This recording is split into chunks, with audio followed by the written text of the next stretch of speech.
birthdays, christenings, weddings. We spend years planning for a wedding, you know, but the final party to celebrate our life, we actually never plan for. Medical science has transformed the whole experience of death for a great many people, and it's presented, you know, ethical choices and also just practical choices that we didn't have before. I mean, you can now be kept alive for months in a state that, you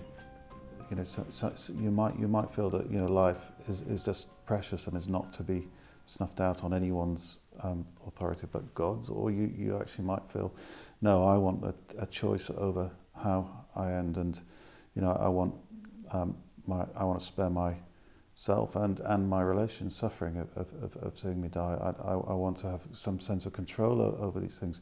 These are choices which, you know, people didn't have before. I mean, still many of us, you know, meet our deaths and it's not a matter of control in an accident or, you know, sudden heart attack or whatever. But, you know, at one time, pretty much all deaths were like that. But now there's a big grey area, really, where people can have a degree of control. And this book is really about trying to take control. I think part of what we can do to help them is to normalise the grief for them and let them know that whatever they're feeling is okay for them to feel, and that just because it's not what other people feel doesn't mean that it's not what they need to feel.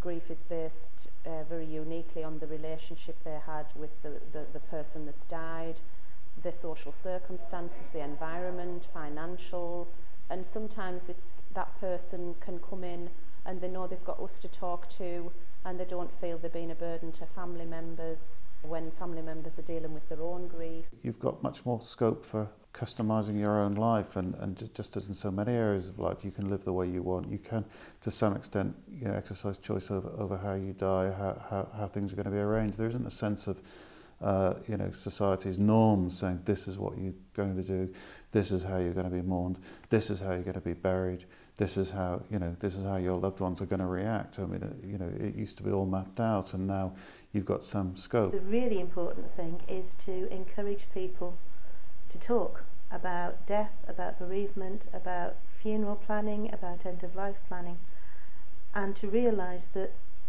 talking about it isn't going to make it happen any quicker. It isn't sort of, it's not tempting fate. But if they can talk about things, then people's families will know what people would like when they die, how they would like to die. And having those conversations when you're not ill and death isn't at the top of your mind can be a very bonding and a very helpful process, and it means that sometimes those difficult decisions don't have to be made at a time when you're dealing with serious grief.